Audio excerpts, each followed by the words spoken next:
considered to be the best schools. And in Japan, the best schools tend to be national. But in America, the best schools are private.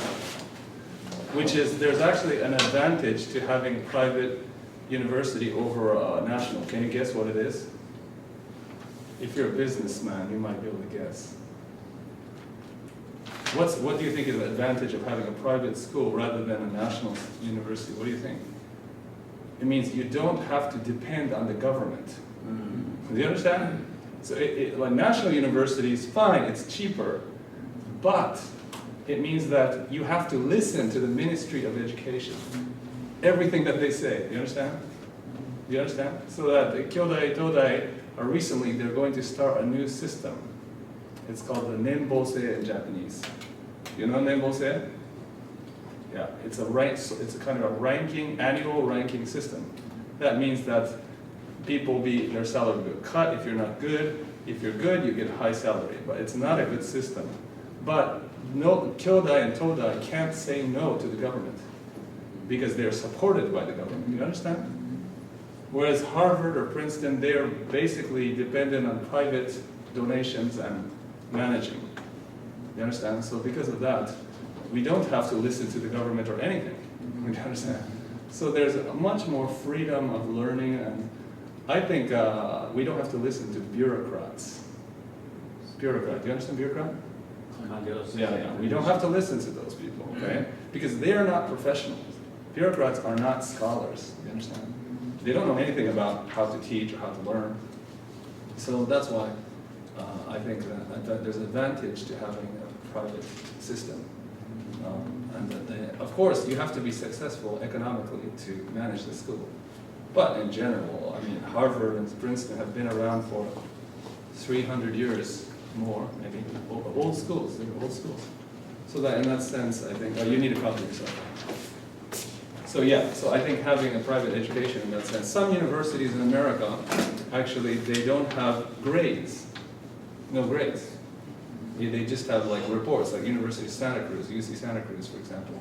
They just have evaluations. Each person writes a long letter. No grades. Some schools have different curriculums. So there's a large variety because we don't have the Ministry of Education ordering us to do this, that. Bureaucrats are not ordering the schools to do that. So I think that's one of the big differences in education between like in the United States and Japan, where in Japan, the Ministry of Education gives you the money, but you have to listen. So that's kind of, I just want you to get that background to understand. Another thing about education in the States is that people who are in their 50s or 60s, elderly people, 70s, 80s, they go back to school. It's quite common to have a class with people who are in their mid-40s or not just 20s, you know. So that I think it's more, I think 22 is not a sacred number, right? In Japan, 22 is sacred, right? You understand sacred? Sacred, it means like shinsei. It means that graduate at 22, that means you didn't fail, you did everything according to the escalator system. Do you understand? But in the United States, to go to medical school, you first have to go to regular college. You can major in history, you can major in biology, but you have to apply again. And a lot of people go to medical school, have already worked, and then they go to medical school. Same with law school. You don't go to law school when you're 18. First, you see what I'm saying? It's a system, I think it encourages learning at a more sort of elderly or advanced level. Is fine. It doesn't matter. So I think that kind of has an effect on this. So today, I wanted to, before I start to talk about the life of grace, as an introduction, I wanted to ask you the simple question of which period in world history do you find attractive? You understand? Which period in world history? It could be any history. It could be the Egyptians, in the ancient Egyptians. It could be which period and what part? Of course, what region? It could be Japan. It could be Tang China. It could be anything you want. Anything. Okay. And if you don't have any idea, well, that's all right. Okay. But as you talk about it, I want to listen to you. If you could have a time machine or just experience one day or 1 month or try to recall. Okay, so let's think about it. So who should we begin? Vos, should we start with you? How That's about you? one by one. Do you have a? Work history, I think Greece. Ancient Greece. Oh, you like ancient Greece too? Yes, because Okay. I believe modern sciences were created at the time. Oh, I see. The origin of modern science is based on Socrates and Plato. philosophy, certainly. Yeah. Okay, good, that's interesting. Okay, how about who's next? How about you? Could you tell me your name again? Ryosuke, yeah. Ryosuke. I think I use their time machine. I go to Edo period. Edo, Japan. Yes. Why? Why do you want to go to Edo? There are a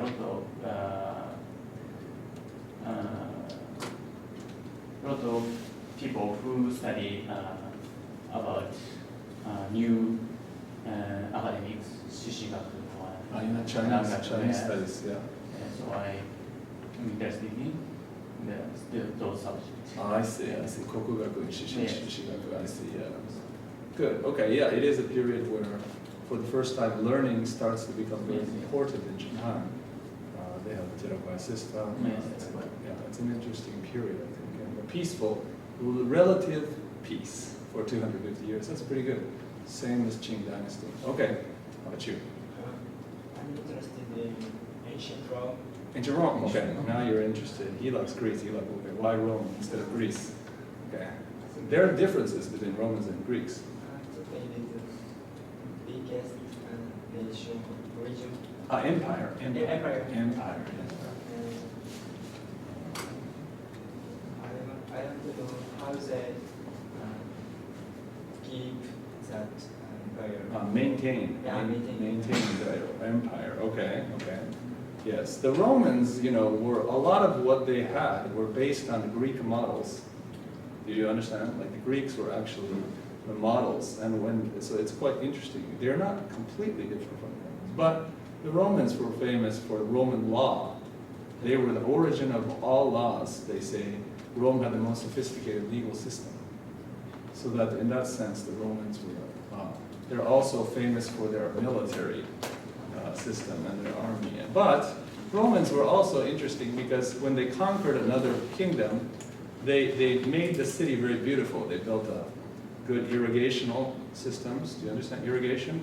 Like waterworks running, sometimes they had baths that they built, roads, so that it wasn't just pure invasion. There was some benefits to the people. Of course, the Germans or the Germanic people in the north didn't like the Romans and they fought against the Romans. Another thing that's interesting about the Romans is that the Romans were clean-shaven people. You understand clean-shaven? They didn't grow beards. How about the Germanic people? I'm Germanic, right? Do you know what their style was at the time? Can you guess? They had long beards and long hair. You can translate your ancestors, translate your family Yeah, to the Germanic people. But my name is Augustine, which means that actually it's a Roman name.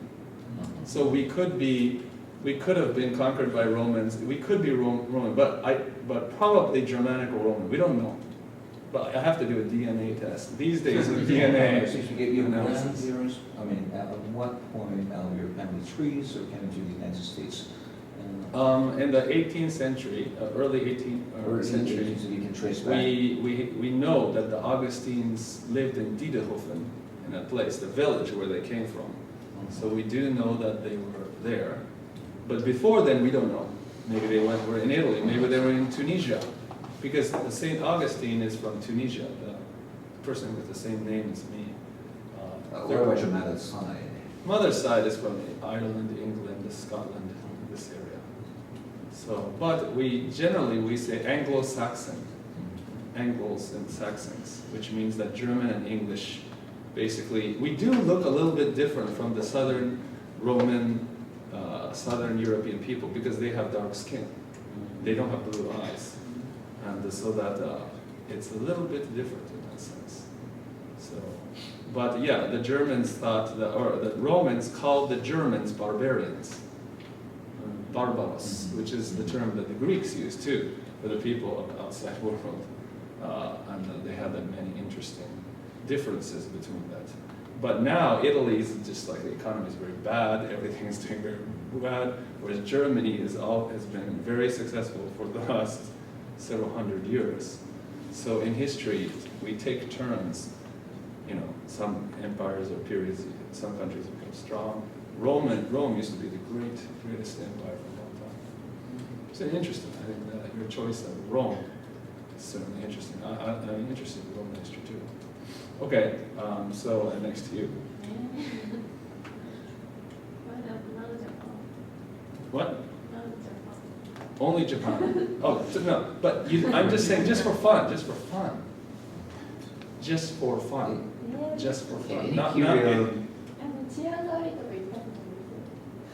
You want to go to somewhere safe. Okay. You're right. Today is about the safest time that we live in. And Japan is very safe. You're right. I think you're right. If you want the safety, I think current Japan is about as safe as it gets. So it's. Okay, how about Mr. Wadahara? On the contrary, I really like the K of imperialism, whether it is in Europe, whether it is in Asia. For example, you have just come up with the example of your own history. I think the time of the German people are moving around, the Roman Empire collapsed because of that. Yes. And that can, the reason why I like that kind of the chaotic imperial is that there is no dominant authorities that put in control on the thoughts of people. So, by the same time, I really like the era before the Christ time. In China, it was called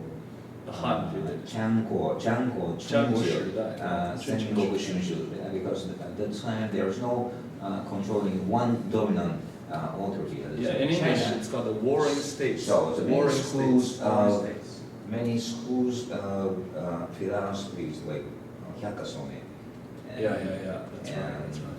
Lao Tao, Kongzi, and they're coming out. So, and after the hegemony by the Qin dynasty, then followed by the Han dynasty, the history of China are becoming boring to me because there's no freedom of speech ever since then.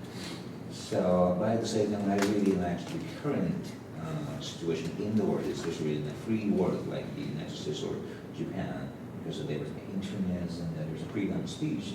Although there's a lot of negative sides about it, there is a freedom of speech.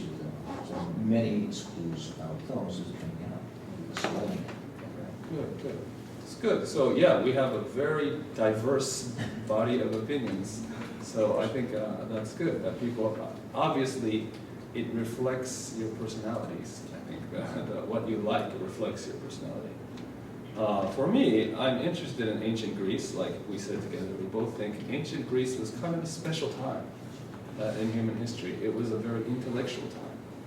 And the people today, one thing that people misunderstand is that people assume that we are the most intelligent period. We are living in the most intelligent period. Everybody assumes that. And they assume that we are just progressing to more and more intelligence. But if you look at human history, that's not always the case. That there have been periods where human knowledge is lost or people become backward. It happens, like he was talking about the warring states. After big wars, sometimes lots of bodies of knowledge is wiped out. After plagues, you understand plague? During this, then people kind of go back 100 years or 200 years. Everything becomes chaotic. So there are the Dark Ages in Europe. So after the collapse of the Roman Empire, the Romans moved to Byzantine. Byzantine is in Istanbul, and that was called the Eastern Roman Empire. The culture in Europe split into two parts, East and West. But the West was just like people called that the Dark Ages. So the Middle Ages, when literacy was low, all people basically lived in small farms that were dependent on knights and kingdoms. That's how Europe became very small and divided. And so it used to be unified, but it became extremely divided. And the level of, in general, educational level dropped. You understand? So that there are periods where, like, what I think, if you want to learn the most sophisticated English, the 21st century is not the most sophisticated. The 19th century English prose is by far the most sophisticated. Read writing of 19th century intelligentsia, the sentences are much more complex. You can tell that, yes. 18th century. So if you, the novels of the English novel writers who wrote like, you have like George Eliot, you have Oscar Wilde, you have George Bernard Shaw. These are the best writers in English, the prose. Even today, you read novels today, it's just simple. The advantage of the United States is everything has become simplified. English is simpler, sentences are short. Do you understand? Yes. But, yeah. If you take a look at the speech made by John F. Kennedy, and the speech made by the Obama and Reagan's, and I think it's the Obama's and Reagan's speech is a lot easier Yeah, it gets more and more simple. and simpler and things. In other words, we can get to the heart of the people. Yeah, that's right. Looking back in the 1960s and the speech made by the president, it's really complicated. And, Yeah, it yeah. needs lots of intelligence to understand it. Yes, yes, that's right. So you can see that So progress. deteriorating. Yeah, it doesn't necessarily mean The literature progress. is deteriorating. Yeah. How about education in Japan? Many people say the same thing about Japanese. They say the Meiji writers wrote better prose than the writers today. They say Murakami Haruki is nothing compared to somebody like Kawabata Yasunari or Mishima Yukio. Their prose is far more sophisticated. Have you ever read it? If you read Kinkakuji or something like that, you realize, wow, this is really complex and difficult stuff. So that it's good to know that we are not necessarily always heading in a straight sort of curve going upwards. I just want to remind you, you may be really interested in the Bolsan. Okay. It's a Buddhist monk. Oh, really? Of Shingon. Well, that's why your name Yes, is history of Bolus is actually Buddhist Bolus. monk. I see, And I see. his temples in Toyohashi has a history of 1,400 years back to the 8th century. I It's see. even older than our see. capital period. Oh, So you I can be see. interested in it. It's very beautiful, Ah. very big temples. Interesting. Great. One time in 8 years. Wonderful. Yeah. I've actually studied the Nara Ritsuryo. That's what I studied initially. So, Ritsuryo. So that's first. I studied the Soniryo. Soniryo is rules for monks and nuns. And it's contained in the Ritsuryo. And in the Nara period, and Asuka period, the monks were not allowed to leave their temple. There's this rule that they were called kanso, kandyo no kanso.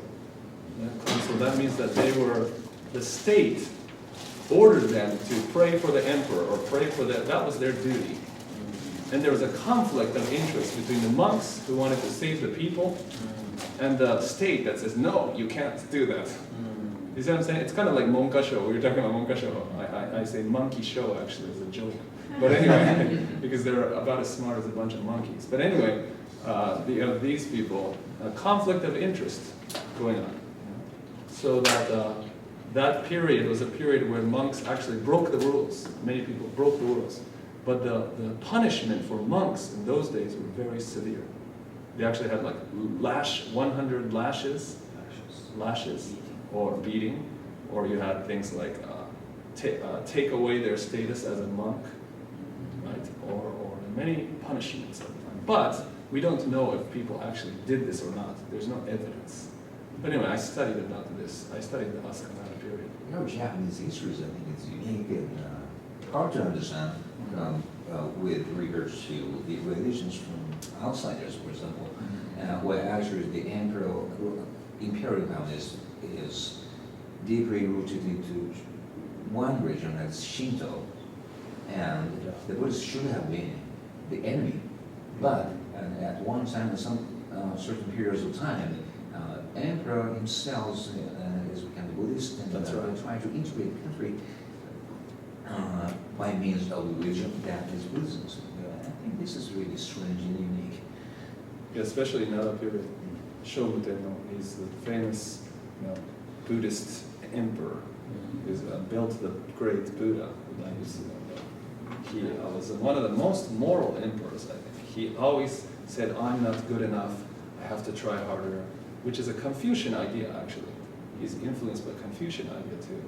So that, you know, to me, Shotoku Taishi is a kind of a myth, a legend, ideal. But Shomo is a real person. You know, I mean, we're talking about a real person. And you have to realize that what affected the Nara period was the pestilence that spread. Smallpox, Tennento. Smallpox hit Japan in 736. 1/3 of the Japanese registered population, Koseki, died. Can you imagine that? It was like you complain about pig flu or bird flu or swine flu. It's nothing. The scale is much more serious. Yes.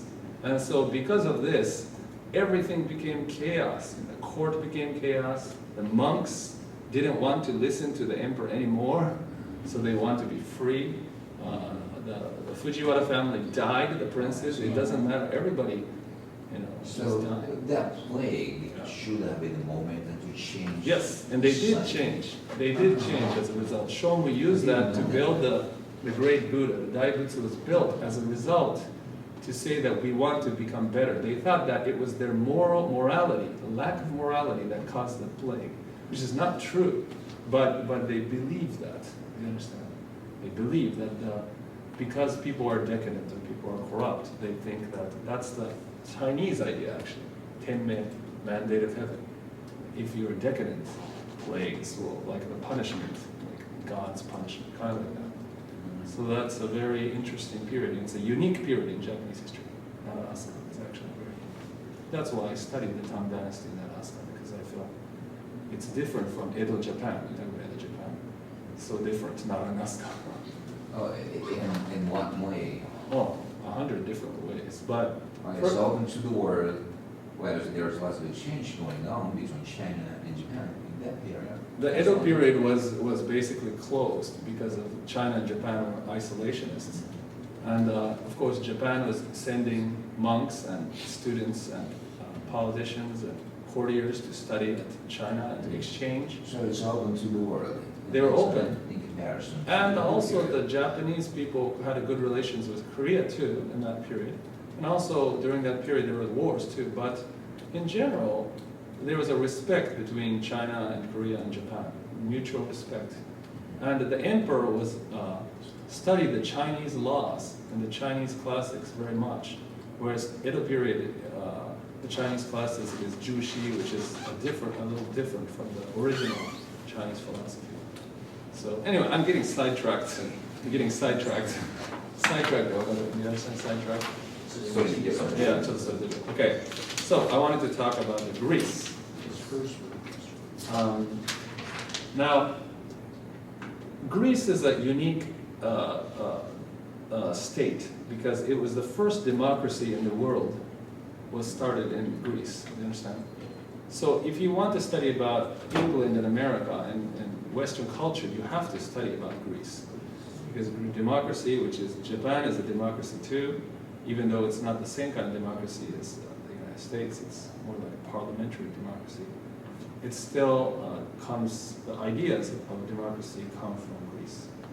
That's very important. And Greece was not a single empire. It was composed of city-states. City-states.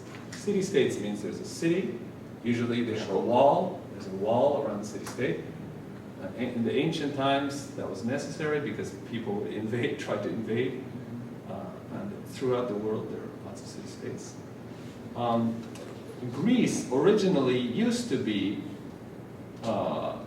actually a dictatorship. It was a dictatorship.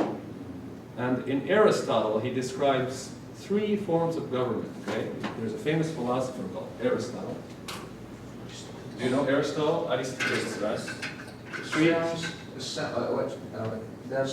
That sounds different from what I know about Greece, because what I know about Greece is the direct democracies and citizens have vote. That's right, yeah, I'm going to talk about that. But Aristotle, he had a book called The Politics. In the Politics, he describes 3 forms of government. One is rule by the few. Now this is called, does anybody know? Oligarchy. So it means that usually an elite, a group of elite or rich aristocratic people are making decisions for everybody. You understand? Then, oligarchy. Small number. Oligarchy. Okay. The second form of government is rule by one. This everybody knows, right? This is a few, one. This is called what? Dictatorship. Yes, it's dictatorship. Now today we think of dictatorship as a kind of a very negative thing. We imagine, associate dictatorship with like Hitler or people like Kim Jong-un or whatever. We associate dictatorship with that. But in the old days, that's not true. Most of the world, all of the world was dictatorship. Do you understand? Why? Does anybody know why? Because in the earliest human history, people were composed of small numbers of groups of tribes. So when several tribes get together, it's natural usually to have a smaller group usually has a leader that you can see physically. So that it makes sense that you have this rather than this or the democracy, right? The third form of government, ruled by all, or sometimes people, and this is the democracy, right? You understand? So he described the 3 types. Of course, there are much more complex ways of dividing this. But today, for example, you have what's called a social democracy. What's this? Social democracy is kind of a hybrid. It's a hybrid where the government is very big, and you have to pay high taxes, but you can still vote and you can still make decisions. So that it's kind of halfway between the 2 forms, do you understand? Halfway between. So, or you might have parliamentary democracy. So like Japan, some people say is somewhat like this, because in a sense you don't choose a leader directly. You choose the party, political party, and the party chooses the leader. That's parliamentary. So there are many kinds. But the important thing is Aristotle's day, they just divided into 3 categories. Simple. I think it still works today in a basic way. It still makes sense. Now, in this... I have questions, and what about communism and socialism falls into any dictatorship. Dictatorships. Sometimes. Some people, because communism uses the word dictatorship of the people. They actually use that. Marx uses that word too, dictatorship of the people. So that ideally, communism aims for all the people to be involved in the government. That's the ideal, but it doesn't really happen. Well, actually, it's meant to say as composed, comprised of all the people in the community, literally. But actually, it doesn't work in reality. No. Virtually, it isn't a dictatorship. So if you think it falls into the category of dictatorship, that's interesting. Yeah, that's what I think. But I mean, the communists themselves, in the beginning, wanted democracy. They actually wanted democracy, but they wanted a different kind of democracy. So, do you understand? Anyway, this is very complicated, but I want to keep it simple because the Greeks were very logical and they kept things simple. If you look at the New Testament, some of the Bible, it's written in Greek, right? You understand? Why? Because Greek was the educated language that people spoke in Aramaic. People spoke Hebrew, different languages, but they wrote in Greek. It's kind of like Latin later on became the international language. In the ancient world, Greek was the international language. Just like in Japanese, like in ancient world, Kanbun or Chinese, Wen.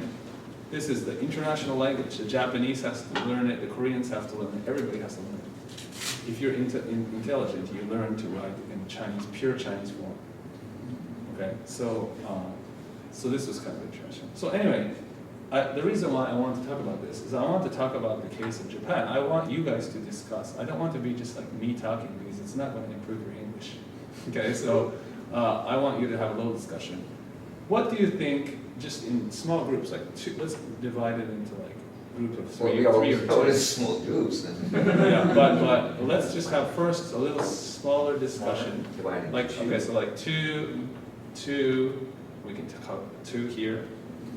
Okay, so what do you think Japan is, according to this division, using Aristotle's definition of politics? Which form of government? Now, everybody assumes that Japan's a democracy, but I'm challenging you to think carefully, okay? You're talking about the current Japan. Current Japan. Talking about current Falls into, Yeah, what which of the is it? Is it an categories? oligarchy? Is it a democracy or a dictatorship? Now, don't assume that it's a democracy. Okay, I'm saying think critically. Okay, so you two think, you two talk, and then I'll listen to your opinion. No, you okay. What you doing? Let's go. What about reshuffling it? Whatever you want. Or shuffle it? Okay, Why don't you just talk to who you're next to? You guys. Yeah. Okay. Do you understand the question?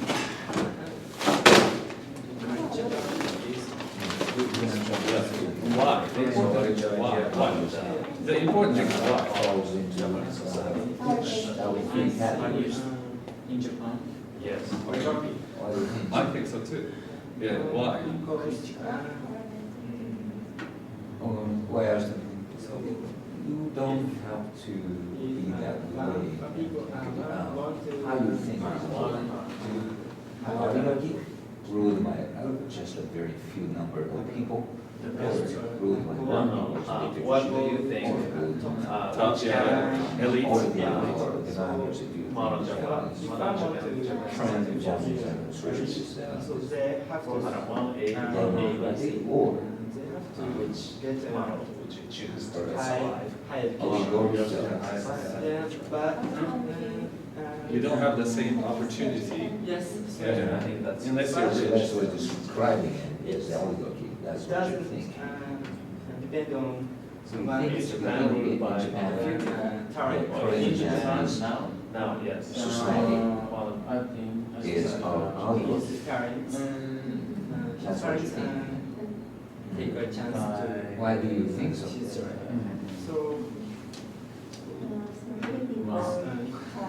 who is that? Who is the Very one few. powerful person?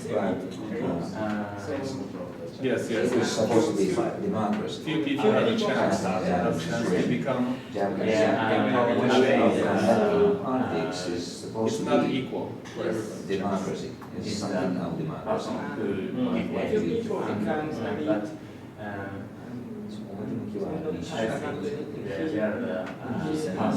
He's very rich guy. Who is that? Yeah. Who is behind Obama?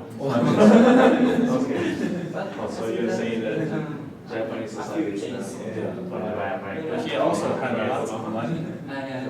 So many politicians. So I think the politician is an elite usually. They have so much money for golf clubs, they have land, and they don't represent the people controlled by the He doesn't represent. Yeah. Look at Abe or look at us. Do they represent you, your family? No. The way of thinking is different. No, they So what is meant by few idea. or limited number is that they really voting for the leadership. Control Asia, Those East that Asia, are France. mentally Also, too, the important thing is if it's the rule by all, they should listen to what the people say. But, for example, Genpatsu nuclear power plant, it's a disaster for Japan. But the elite say we want Genpatsu, it's good. But the majority of people say, no, we don't want Renaissance. And they still say, no, Japanese Renaissance requires start. us to come like a very unique. Then no Democracy is trying to be ruled by everyone, and that makes Japanese. I would say that people believe we don't really have freedom. We are Japanese, the government is controlled by It's ruled by actually, the number of people I think we are it was very capable of having that. If you change, it will change. few people. Okay, that's what is. But another thing is, Everybody has the right to say something. You don't And elect everything the prime president, there's no president. Liberal. That's an oligarchy. Because you don't, if you can, it's not the, that's So all. they don't. I think Because that you would is choose the possible to politician. put things in that way. So I would say we are controlled by few people. Another thing is, in Japan, the farmers in the countryside have a lot of political power. They influence a lot. Yeah, they have a lot of power. But they are minority. In the number, they are minority. But they have power. That's the oligarchy. Of expanding You understand? America. So once they reinterpretation of the constitution.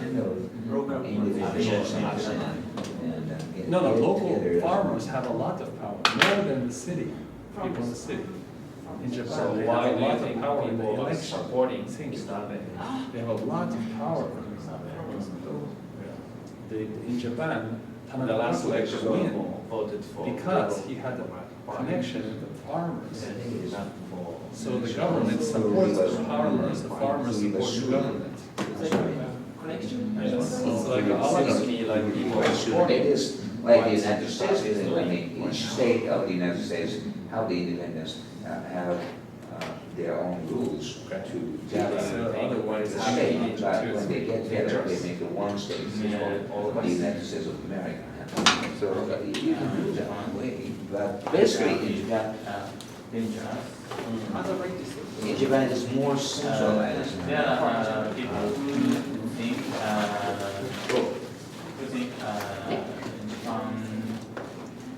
Japan go around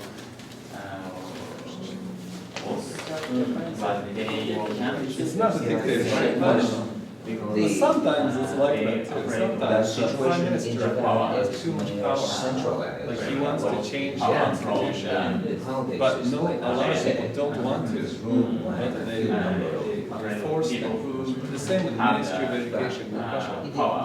They force the people to do the They exam and they- system. Like, many they- people don't like it. they, It's like an oligarchy. 独立性ある程度独立性 to のル obey ール the public 教育もそう。oligarchy system それがエリートが、少数のエリートが、they have no other choice.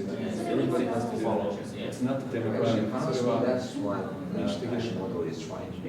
Do you understand? Yeah, so I don't I have haven't examined pros and cons. Yes. それね、それメリットなのかどうか、まだちょっとわかんないですけどね。Okay, so yeah, try to tell this try to in front of everybody. Okay, so should we hear some opinions soon about people's opinions?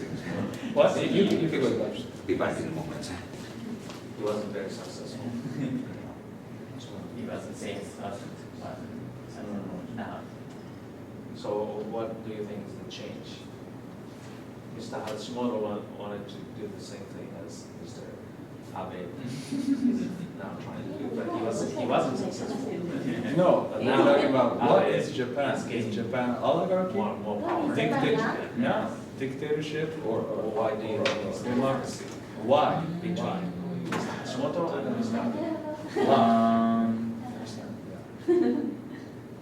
Okay, so the reason why I asked this question is that I think, my opinion, is Japan is not a democracy.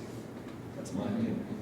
There's a strong elite in Japan that control everything. For example, Monkasho is a kind of elite. They control the bureaucrats, control the rules. People are not happy with education in Japan. Most of the people are not happy. But even Kyodai and Todai are not happy, but they can't change the rules because of the oligarchy is ruling the education, you understand? So in that sense, the people can't change it so easily.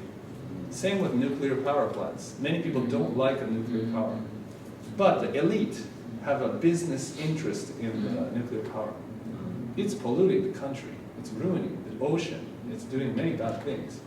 But it's difficult for the majority to stop the minority. You understand? So when the minority has more power than the majority, that's not democratic. You understand? Democracy works where the majority has the power, not the minority. When you think about that definition, what happens? Do you see what I'm saying? It becomes complicated issue. 言ってることわかりますか？日本の時代は文科省に従わなくてもいいんですか？日本の時代も従ってますね。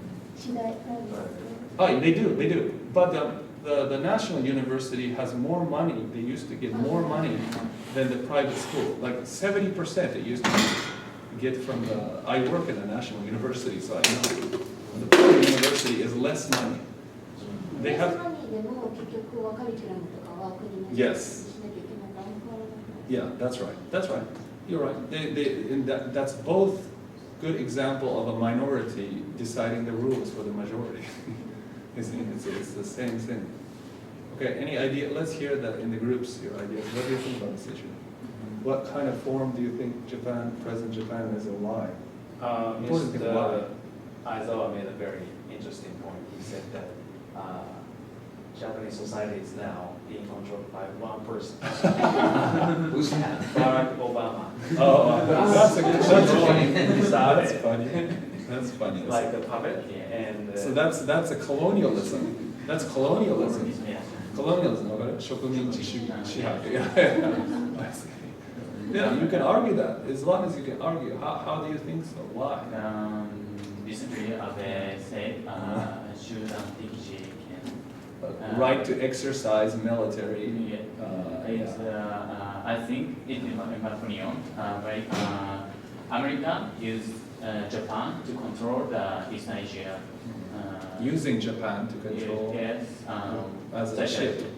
China and Against China. North Korea to control, but they are far away from America. That's right. So America used using Japan As a base, as a government base. Yes. Yeah, that's the idea of a kind of indirect colonialism. The English did this too in the 19th century. They had a similar. Many people argue that. It's one way to look at it, but it doesn't really answer the question about Japan as a whole. Is it a dictatorship, a democracy, or oligarchy? It doesn't address that issue. Okay, but yeah, there is a strong dictatorial element. Kiyoshiになると it becomes dictatorial になるんですね。Dictatorial. Dictatorship が dictatorial element というそういう要素。Dictatorial element. Strong dictatorial element. Okay?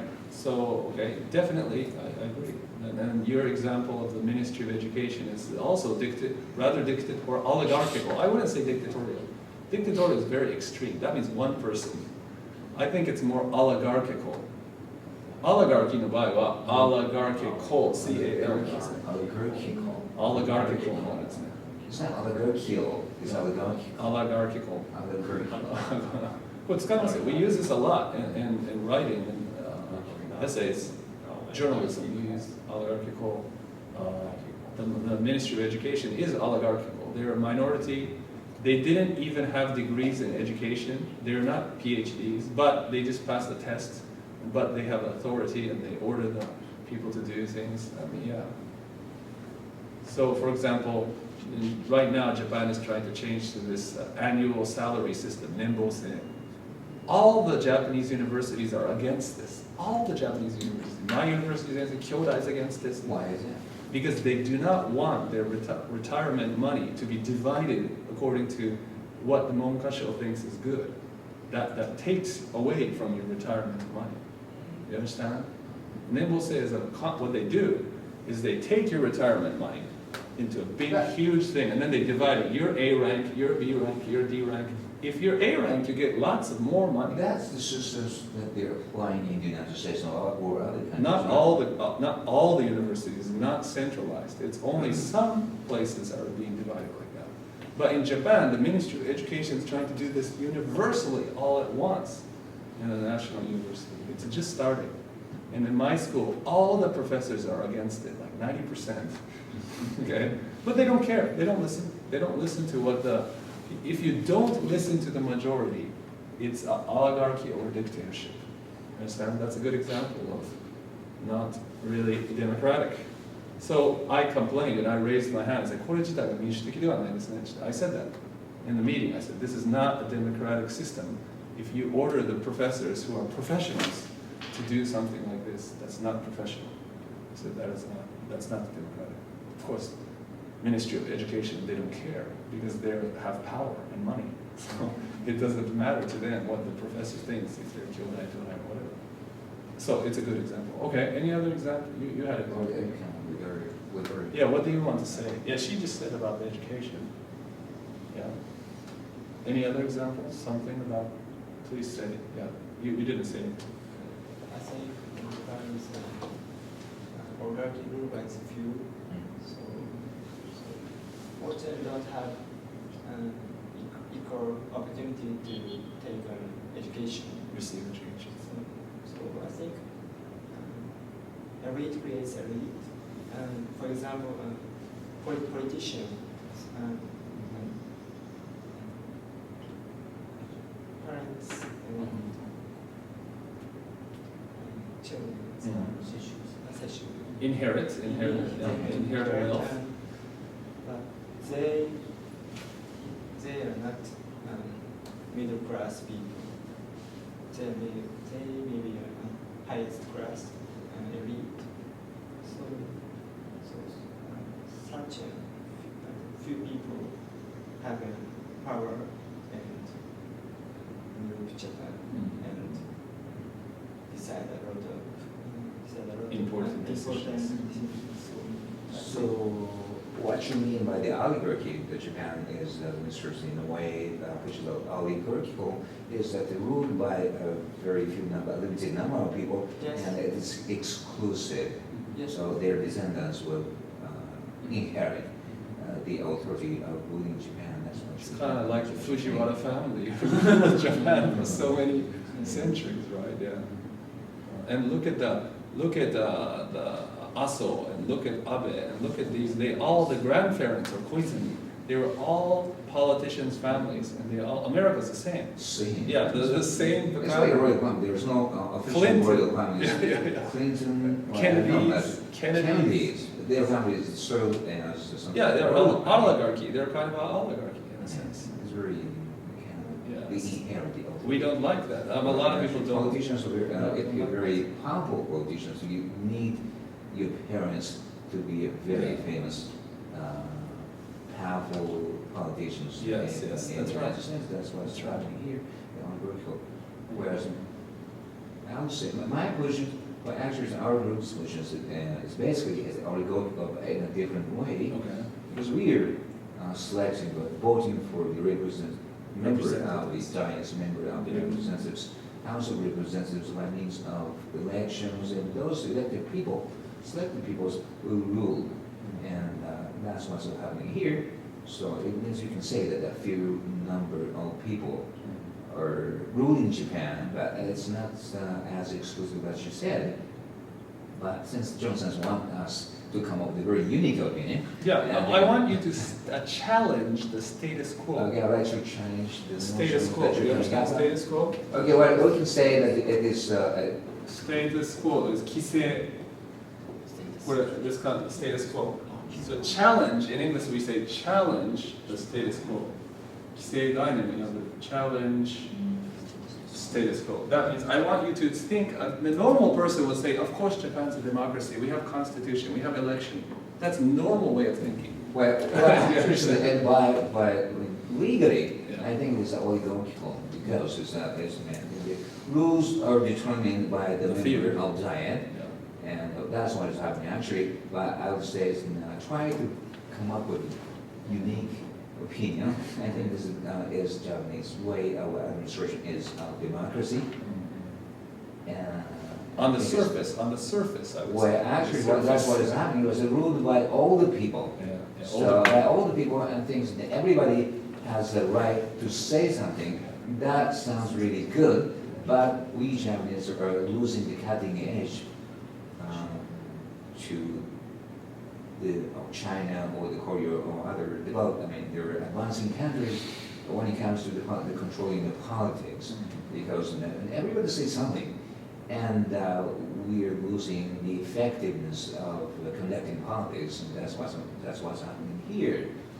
That's a good thing, but in a way, and we cannot the controls. I mean, coming to the one way of opinions to rule everything. Unify. Unifications. Yeah. We're cutting edge. But when it comes down to politics. So yeah, what we're doing, the interesting thing that I'm doing right now is we're being Greek. You know what the Greeks like to do the best? To discuss and philosophize. That's the Greek culture. You understand? So the Greeks were famous for always, if you were Athenian, for example, if you are a citizen of Athens, what you would do in the morning is you would go to the Agora. Agora is the big building in the center of Athens. And what do? They meet people and they talk politics, or they talk about philosophy. That was considered leisure. It wasn't considered work. Do you understand? Yes. It's not Monday, but they come together and talk about politics and Any day, everything. every day. In the morning. In the morning. Usually it's, according to this professor that I studied, it means relaxation. In the word Greek for relaxation, it's called skole, which means leisure. And the opposite of askole, which means the opposite of leisure, is work. You understand? So the work is not the leisure. So they are not like the Protestants. The Protestants believe work is good, it makes you a good person. That's like doshisha, right? Protestant mentality. You understand that way of thinking? We work, we are good. In the Greek definition, they worked much less than us. Much less. Do you understand? But they spent much more time talking about politics, deciding making their own decisions about their government. That's good, very different. But you have to look at the dark side. Of course. I'm not. They are conducted. They can talk about politics. The citizens can talk about politics every day because the industries are based exploiting slaves. Of course. I'm getting to that later. But what I'm trying to talk about is the intellectual culture of the Greeks. The highly intelligent culture comes from their love of philosophy, love of politics. It comes from here. Whereas whenever I try to talk about politics in Japan, they say, "Mizukashii." They say, "Sensei chotto shomai." They say, it's not interesting. But I say, it's your life. I say, this is not politics. It's about your future. It's not muzukashii. It's, do you want to pay high taxes or not? You have to decide. Do you want nuclear power or not? You should decide, not the elite. And you have to choose that. You have to make up. And in Japan, they've never had a referendum. You understand referendum? Yeah, they've never done that. So because of that, you can't really hear the opinions of everybody. It would be nice to have a referendum about nuclear power plants, for example. But the politicians don't want to do that, because what if they say they don't want nuclear power plants? Then what are they going to do to the economy? What's going to happen? They're worried about that. The same with military, you were talking about revoking Article 9. It's the same thing, right? So, revoking Article 9, that's another thing, that they would rather decide amongst the elite. They would rather decide by themselves than to ask everybody, because then it would be so risky. They know, they calculated risk that they don't want. So anyway, the Greeks, which I'm going to talk about, I want to talk about kind of the daily life of the Greeks too. We've been talking about Aristotle, which is his philosophy and democracy. But I also want to talk about what did the average Greek citizen do. Now, Greece was divided into many parts. Athens was like the most, like the golden city. Everybody wants to live there. Everybody wants to be a citizen. But it's not, there's Sparta and there's all these other, you know, Hellenistic states. And they're constantly fighting each other. And another threat is that the Persia was the most powerful empire at the time. Persia is like Iran. It's like the present Iran had a huge empire. And Persia was a dictatorship, absolute. They had a king, and the king could decide if you would live or die. It just depends on the king. If the king wants a war, he'll fight it. Kingship, it was sacred. They believed he was like a god. You know, it's just like the Egyptians had the same thing. So the earliest form of government, the important thing, is that it was a dictatorship. But the Athenians had a revolution. They had a revolution. And they overthrew the elite. They fought a war against the elite. The elite had a powerful military, do you understand? Just like today, the government has a military. If we decide to gang up and have tough guys fight the military, we can't win. We don't have the numbers, we don't have the guns. But in Athens, they actually had this. And there was an overthrow of that. And they decided that the new government would be decided by Athenian citizens. The citizens would go to the assembly several times, you know, and then they would vote about the smallest things. For example, the price of salt. Or they would vote about the going to war. Or they would vote about many, many ordinary things in your life. And the interesting thing, if you are a citizen of Greece, you have a right to go to the middle of the assembly and to make a speech, political speech, about anything. And if enough people listen to you, then they will decide this is serious and we can vote. Do you understand? So everybody is a politician. In a sense, there are no professional politicians. No, not children. Yeah, you have to be a certain age. I think it was... Well, how many citizens are gathering in the assembly? It depends who wants to go. I mean, like, you know, but it's a huge place. But I think like tens of thousands of people go to the assembly. Thousands. Not many. Well, how can you control that? That's why in the Greek curriculum, one of the most important things was we had a class called rhetoric. You know what rhetoric is? If you study education in the Middle Ages in Europe, they always have this class. What is it? Anybody know? How to speak. Yes, it's your ability to learn how to make an effective speech. Elocution, you understand elocution or delivery? You basically study how to move people and to persuade, how to speak, how to be dramatic. That's Greek culture. So the Greeks, the Romans took this, the Europeans took this, and it was part of the curriculum up to the 19th century. Today, not many people study rhetoric, so the speeches are pretty bad. Okay, but rhetoric, it's a speech class, like a speech. You study how to make a speech. Look at the politicians today. How do they make a speech? They read it. Do you understand? Do you see? That's not an effective speech. So of course, you know, you start in a small group and then you get into bigger and bigger groups. But it was very important. Another important thing about daily life in Greece is that you have a lot of interest in drama. The theater is very important. And they had competitions between different poets and different dramatists to see who could write the best play. They had this all the time. You would win a huge amount of money, but the government would decide. It was like Olympics. In the Olympics, they had a competition for theater too, and music too. Today's Olympics is just like pure muscle, but not in the ancient Greek days. You understand? So. Not sports, Olympics for theater, Theater, they have theater and music. music. Yeah. Why do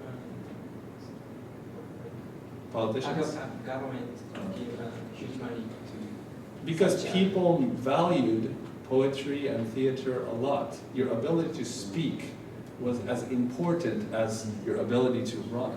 They considered the intellect to be very important. When you compare the Romans and the Greeks, they always show the Romans to be kind of the macho type, and the Greeks are more like the long beard, the philosophical type. But, don't get me wrong, the Greeks were very athletic. One of the things that the older people in Greece did, after they went to the Agora, they went to the gymnasium. Yes, they went to the gym, just like today. And in the gym, no machine, but they were wrestling. They were wrestlers. Do you understand? Greeks are. So it seems they are not working basically every day. They're not working much at all. In the morning, they talk at the assemblies, and in the afternoon they are going into the fitness Yes, scene. and then they take a nap in the afternoon, and in the evening they go to drinking and parties, philosophy discussions. So- Correct me if I'm wrong. What I know about the history in Greece Yeah. is that since, as you said, as they are putting importance on the rhetoric and how to make the speech the top of the priority, Yeah, yeah. it deteriorated into what is called sophism. Yeah, that's right. Yeah, the Greeks become weaker and weaker as this happens, and they don't emphasize the military so much. And eventually the the Romans and people who are more organized conquer the Greeks. They became kind of decadent over time. That's true of any country in a sense. That if you spend too much time, the same with the Qing dynasty in China, or the Chinese in the Qing, they had become so sophisticated in their Chinese philosophy, but They are called Qing dynasty. the military, yes, the later What Qing, dynasty? the later Qing, Later Qing. when the later Qing, the last dynasty, basically they didn't put any emphasis on science and math, and they all just philosophized all the time. That became a weakness, because the Western powers, all they did was develop better ships and better cannons and better guns, and developing in a different way. So, but I want to talk about the gymnasium. So after they go to the agora and they finish, and they hang out in the agora, there's even a verb. It's called agorazen. It means to hang out in the agora. They had a verb that means to hang out in the agora. That means to hang out, means to take it easy, talk about philosophy. They had a verb because it was called agorazen, Greek. Zin, Z-E-I-N, but the Greek alphabet is different. But in English, that's how it would be pronounced. Agorazen. Agorazen, it's an English word. Yeah, it's not an English word. It doesn't exist in English, but it's translated as to hang out in the agora. There's a word for that. That's how important that was. And then you would go to the gymnasium. Now, the gymnasium was a kind of place where only men can go there. There's a discrimination in the Greek society towards women, because all the men were mostly naked when they did this kind of wrestling. Maybe they had a loincloth, but most of the Greek ideas we get from the vases. They have these big vases that the Greeks make, pottery. If you look at a Greek vase, it's like this big, and it's like this. And they have many pictures that they painted of men wrestling and many activities that they did. And the most common theme that they show is the theme of discussion, like people lying down like this, having talks and drinking, or wrestling. The Greeks are really Greco-Roman wrestling. It comes from this idea. You understand? So if you go there, you can do wrestling. And interestingly enough, even old people went there too, not just young. People in like my age or older, in their 50s, 60s guys would be wrestle with the young guys. It's good for your body. And you still stay in shape. And so that they believe that a healthy mind and healthy body was important. That they did that. And the other interesting thing about the gymnasium is that you can have a lecture. There was a lecture room there too. It's like a school. You would get somebody would talk in the lecture too. So it's kind of like a sports club with a lecture or something. It doesn't exist today, but it was rather unique in this sense. After they did these kind of things, they had their slaves. Now, most Greeks, citizens, had slaves, yes. So in the Bible, you get a lot of slave allusions, right? It's because a lot of their ideas come from Greek ideas, Greek philosophy. Yes. That's a good point. That's right.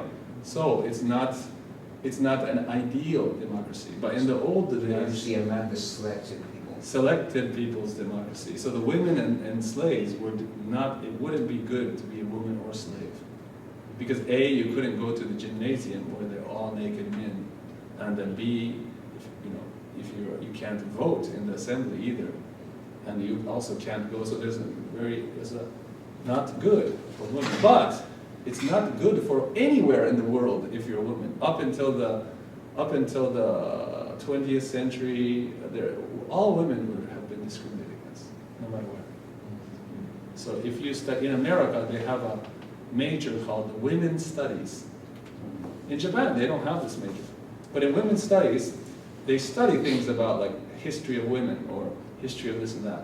And I took some of these one of the classes there, and I learned that many feminists, they write the word woman. They don't like this word because they say the word man is in woman. So the feminists, they choose a new way to write this. They write woman. And if you read a feminist book, they use this. I'm not joking. You look it up on the internet. You get lots of references. I think what I know about feminism is they're trying to replace the word man or woman. Yeah, they use this too. Person with person. Of course, no, that's true too. But if you have to use this word, you still have to specify. Then you use this spelling. So please check out on the internet, but you will find this kind of. Another thing that you learn about feminism is the idea of history. History, yes. They don't like the word his in the his story. They don't like that. Or person three. So they changed this. Or they to Letterman should be herstory. They want to know about herstory. Oh, Yeah.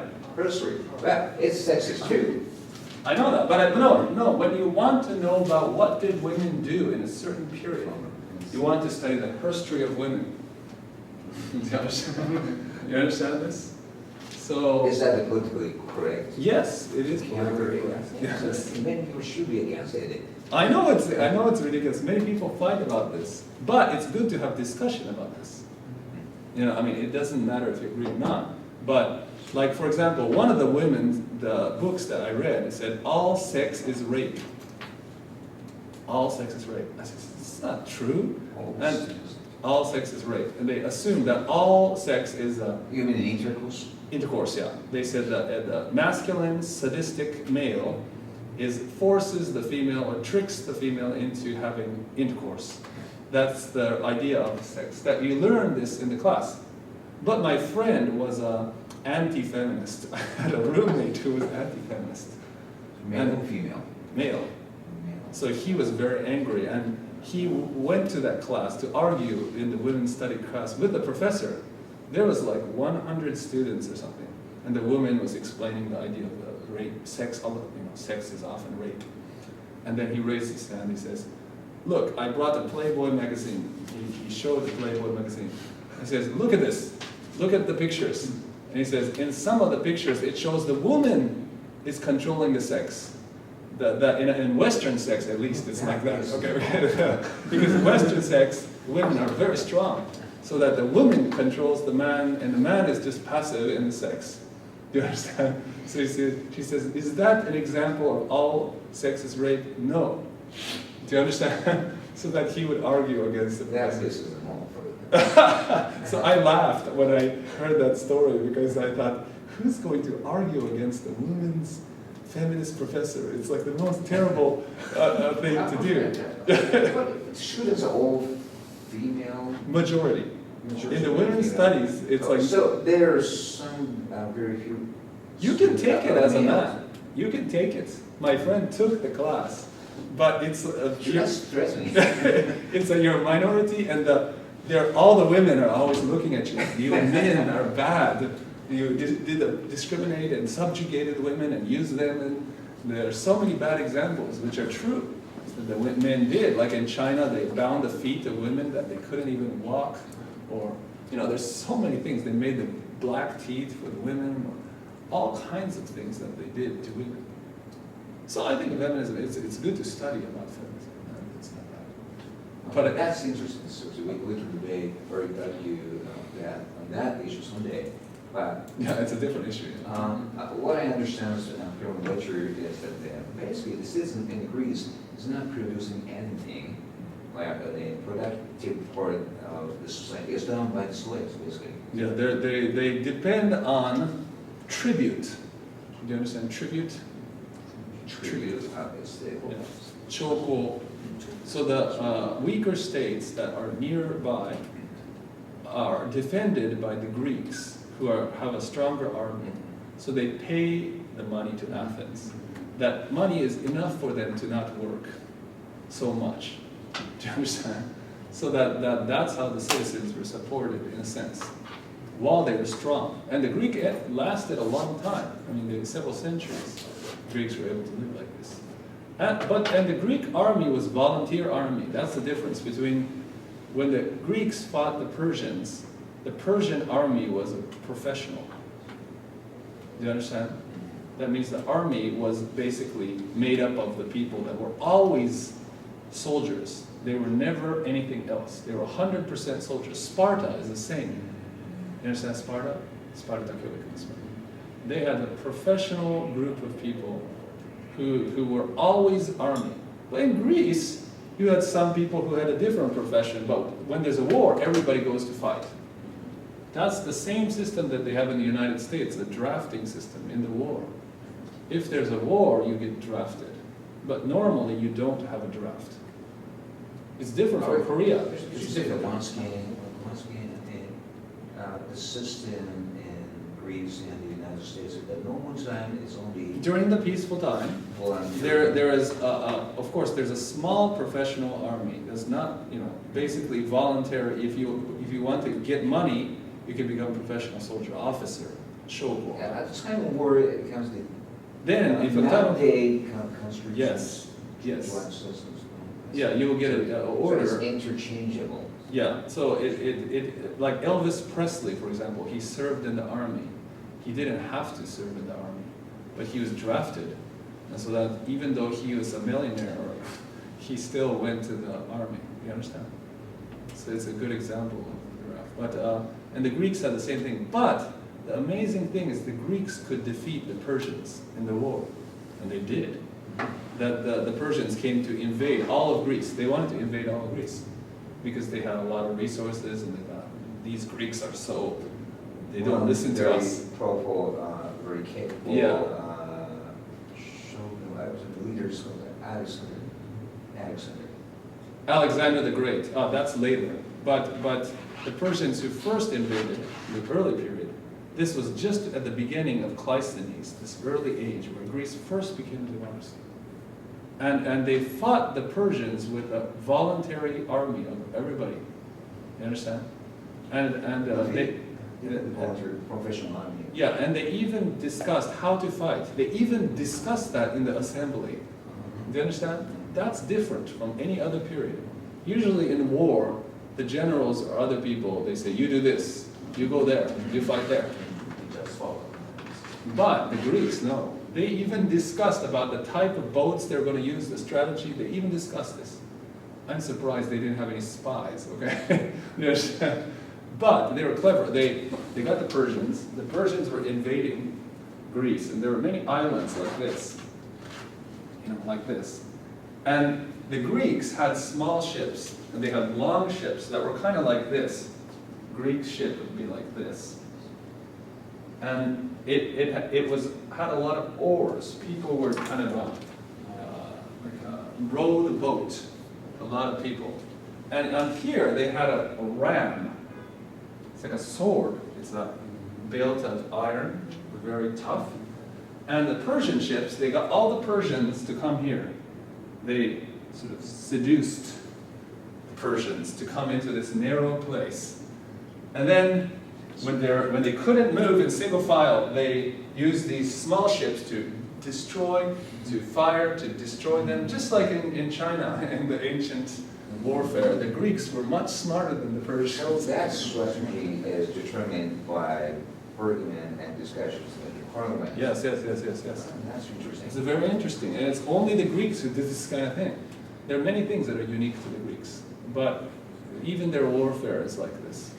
And of course, they are training themselves physically all the time, so that they are not weak. So, I always wondered about the Greeks, because I like statues, and the Greek statues are so macho. Have you seen the muscles of the Greeks? Even today, you couldn't find people that look like that so much. And I always wondered, I asked my professor, I said, is that true that they really look like that? And they said, of course, that's the best bodies that they chose. It's not the normal man doesn't look like that. But today, the people who look like that take protein, take amino acids, it's artificial. You see what I'm saying? Arnold Schwarzenegger is like steroids, I mean, look at how fat he is today. So, but in those days, the Greeks, they did it by pure lifting things and just wrestling, and it's just natural body. You see what I'm saying? Right? What do you think? What do you think about that? So yeah, in a sense, the Greeks were very interesting. Now, so far, I've only been talking about Greek philosophy and Greek daily lifestyle. But I also wanted to talk a little bit about the Greeks were basically their notion of love.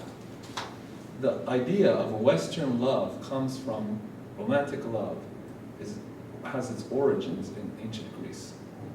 It's very interesting. I didn't give you a copy, but maybe next time I'll give you a copy. But there are many philosophical works that discuss the nature of love openly in ancient Greece. How many countries do you have that in the ancient world? Almost zero. Do you understand? So most societies, love is something that is kind of taboo. Like you look at monkeys, primates will mate with each other openly. They don't hide and mate. Usually the alpha male dominates the female and the other males can't do anything about it. But they say monkeys interrupt each other during sex. They do. They try to actually stop it, or it's an open thing. But we humans, we've become different, and humans hide when you have intercourse. That's a different thing. You understand? That's one distinguishing feature between humans and primates, is that humans are sexually always active. Like there's no cycle for men, all year round. Monkeys, the female monkey's private parts, the estrus part becomes red at the peak cycle, so that you will know that the female monkey this is the timing. Do you understand? Whereas in humans, we can't tell about the female. When is the peak of the female? We have to calculate it by a number of days. You understand? But the Greeks were quite discussing about love and these kind of things. Would you elaborate on what you just said? The romantic love can be dated back to the period of Greece. It's not that romantic love, it started with the Greeks. Romantic love has always existed. But the Greeks are the first ones to explicitly philosophize about it. Do you understand? So there was several Greek philosophers.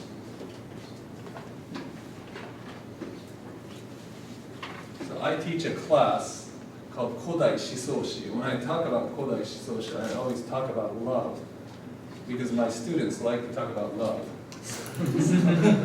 So I always make sure that I tell them about love. So basically, the Greeks had many famous writers. One of the famous writers is Plato. In Japanese, we say, put up the writer.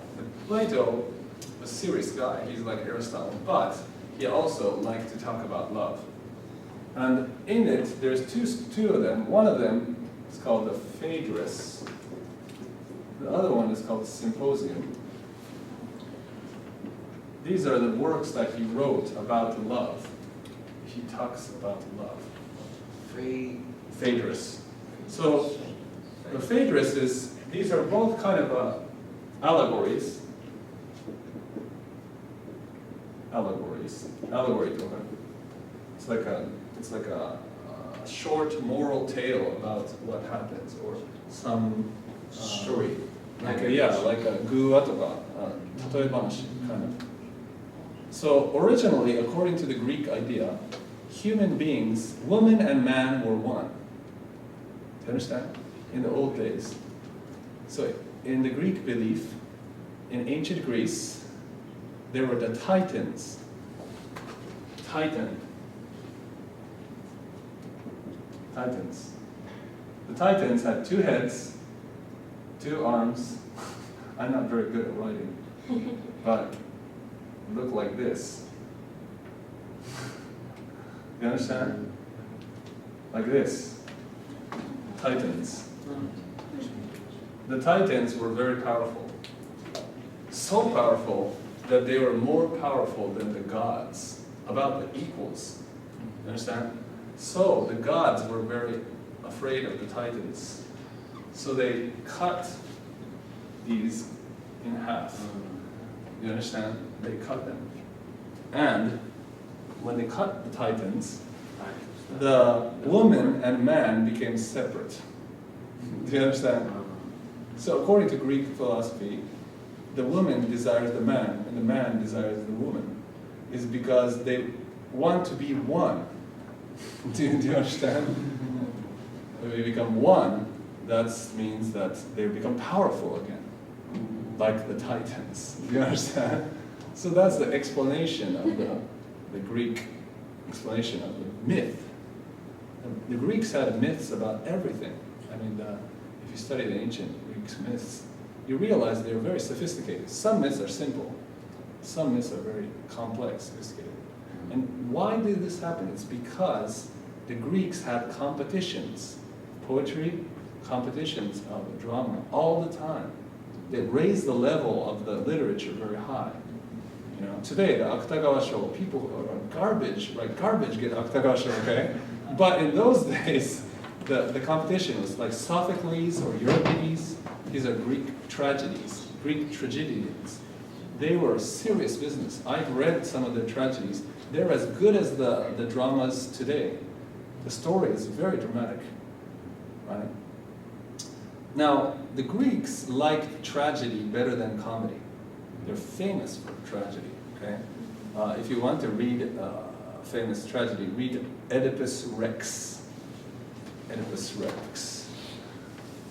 Am I all right on time? なんか時間がわからないですか、11時45分。まだオーバーしてないね。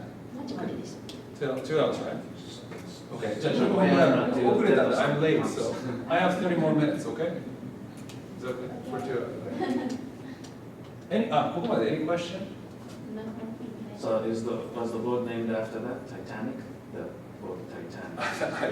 I'm sure Titans comes, the original meaning is Titans, yeah. The race. There's a movie recently that came out called The Battle of the Titans, Titan Tadakai. It's about these famous fights and stuff, yeah.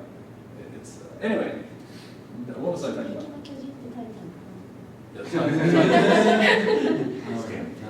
What? I don't know.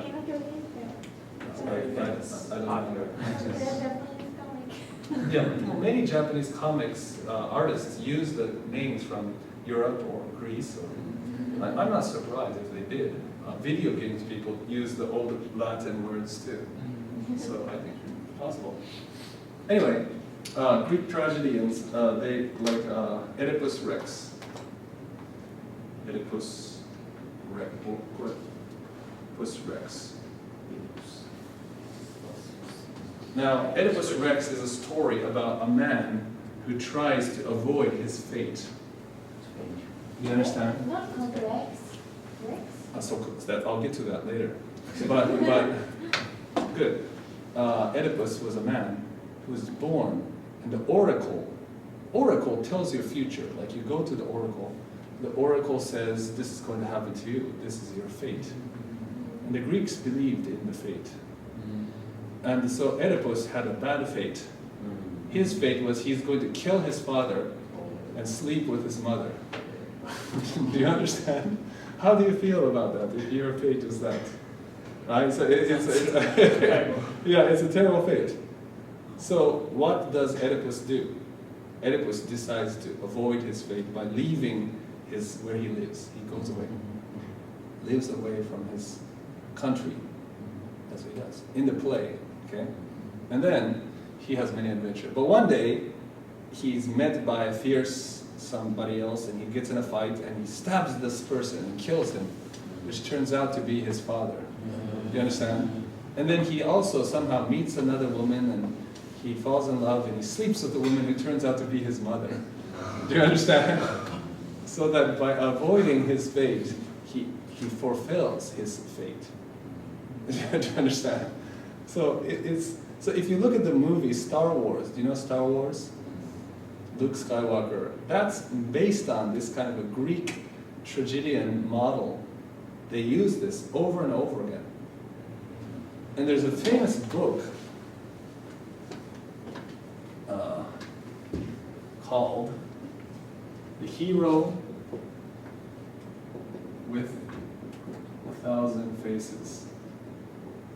Hero with 1,000 Faces. Yeah. So this is a famous book that talks about the Greek tragedian archetype that occurs over and over again. That most of Western literature, especially romance or epic, is based on the same models of tragedy that just are changed. Change of characters, change of place. You understand? Do you understand what I'm saying? Is it a little bit? Okay. So, basically, in the Greek tragedy, there's a basic pattern. That's called archetype. Archetype. Archetype. No, archetype. Archetype. これじゃ文学と哲学ですけど、archetype. Do you study literature? No. No. Okay. Her major is psychology. Psychology 絶対使いますよ。Oedipus も後で出てくる。Yeah, I'll tell you later about Oedipus. Anyway, archetype というのは Jung. Do you know? Do you know Jung? The prototype. Jung という psychologist. Freud and Jung. He had this idea that most of human behavior in psychological analysis comes from archetype. Archetype によるっていうんですね。And the archetype comes from dreams. 夢。Do you understand? And so this idea comes from the idea that the tragedies are often unconscious human sort of archetypes. That's the idea of Jung. What a Jung that is. That we unconsciously write a story that's really not the story about us, but about the story of human nature, about human pattern of behavior. And that can be summarized in the hero with 1,000 faces. That there's different kind of heroes with 1,000 different faces, but it's basically the same similar archetypes. Do you start to understand what I'm saying? Yeah. So this idea, for example, Star Wars. Think about Star Wars. Star Wars is a story about a young man, Luke Skywalker. He lives in this, his parents are missing. He doesn't know who his parents are. He's raised with an uncle, and he can't do what he wants. He's very frustrated. But then suddenly some people with a war come to his village, and people are killed. So he escapes his village and he decides to go on a journey. And in the journey, he learns how to use the force. Force is this natural energy, like Chinese qi. And he becomes a knight, Jedi Knight. And he meets the enemy, who is the most powerful person, who turns out to be his father. Do you understand? That's a very Greco-tragedy sort of archetype. the man is always jealous of their father and they want to fight him to sleep with your mother. That's the idea of this Jungian and Freudian psychology. I don't think it's true, but it's true that often the men distrust their father, isn't it true? Often in the human nature, like when a man becomes a youth, strong, they try to argue against the father, come into conflict with the father, who is powerful. So a lot of these Greek tragedy stories talk about the human nature. What do you think of? Because I think from the viewpoints. Psychology, yeah, you psychology, I think it holds truth in human nature. The other one is Oedipus complex. Oedipus complex. For certain people, yes. Not everybody. Depends on your genetic makeup and your background. But for example, there's another one, Lolita complex. All these things come from these old myths. So Jung and Freud like to study the myths. You understand? They study the Bible, myths, Shinwa. They study the Bible and the myths. And they found the same kind of behavior happening over and over again in human history. So they start to think in a different way. You understand? So anyway, I want to ask you a question, just as a discussion. So do you believe, what would you do if you were Oedipus? If you were told that you were going to kill your father and sleep with your mother, what would you do? Think about it. Yeah, think about what would you do, yeah. If you were in the position of throw up.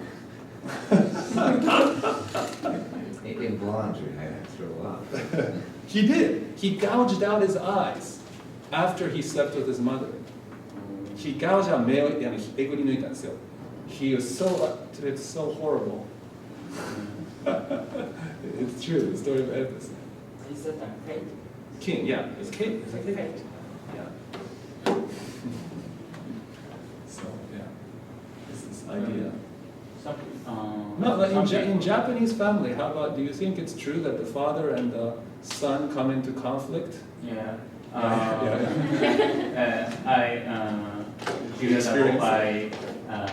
punched. By my father. Oh, your father punched you? Yeah. You guys fight each other. Yeah, but I also, maybe I can beat my father.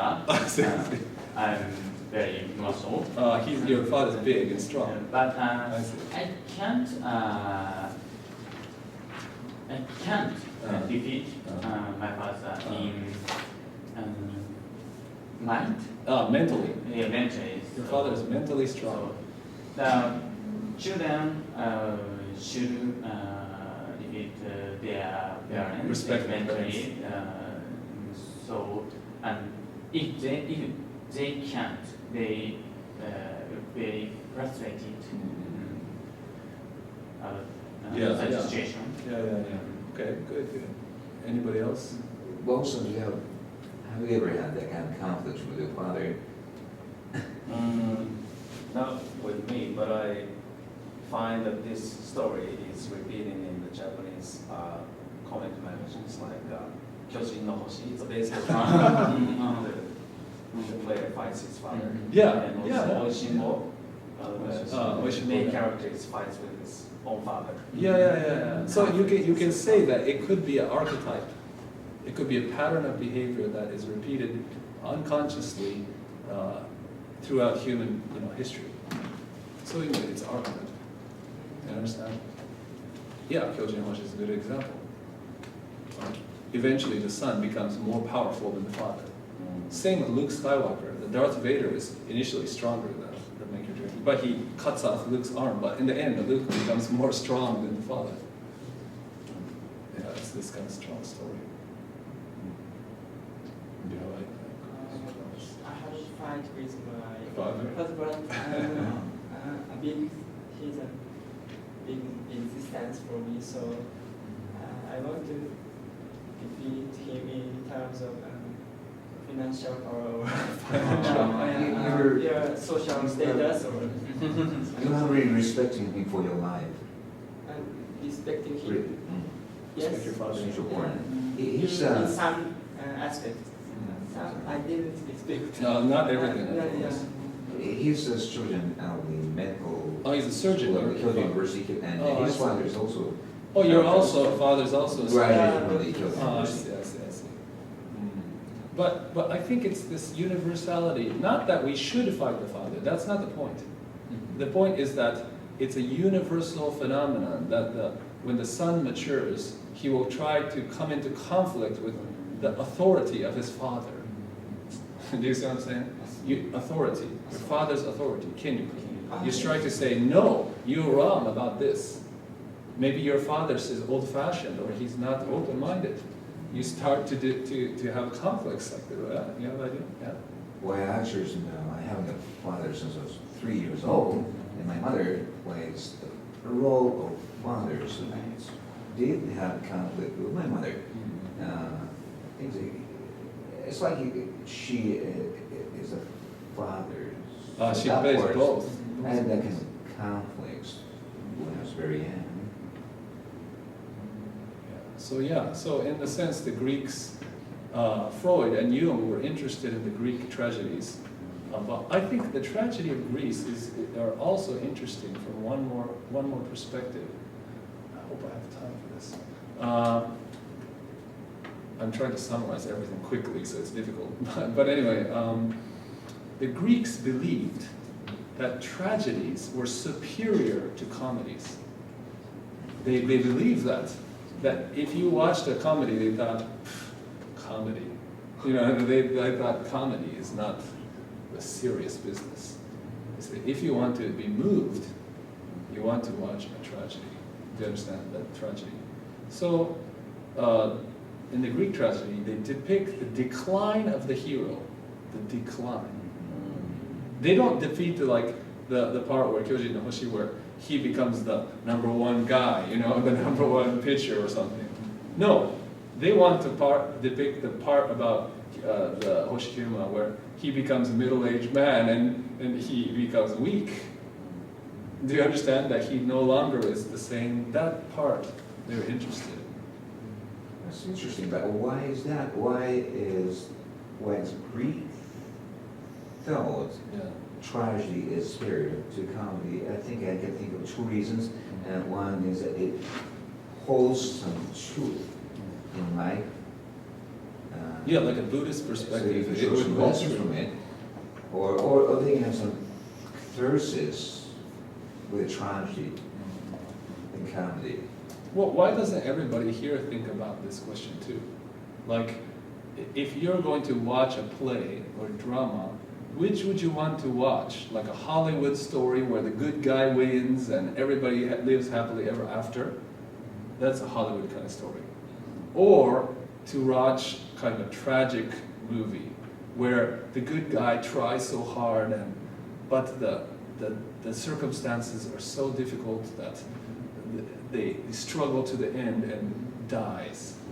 Do you understand? So like Heike Monogatari, think of Heike Monogatari as a tragedy. It's Japanese literature, and the example of the Heike is declining. It's not the story of the Heike wins in the end. No, the Heike has to commit suicide. The son is thrown into the ocean. It's the tragic ending. But people are moved by the tragedy so much, right? Think about it. Which do you enjoy more? I enjoy tragedy because tragedy is nearer to very realistic. So I can gain much knowledge from tragedies and from comedies. I can enjoy comedy, but it's a very simple pattern. Light. It's a bit light. Yes. Anybody else? I think it all depends on what you experience in your life. Because when you have happy events, you want to see comedies to identify the characters in the performance. But when you have sad things, you want to watch Yeah, of course, you watch both. I mean, right? They exist, both exists. So the plays exist both times too. But in general, the Greek tragedies are more famous. Nobody really watches the Greek comedies. You understand? It's true, the Greek tragedies are famous stories. Yeah. There's also this idea, the Greeks believe in fate. And they believe that there's such a thing.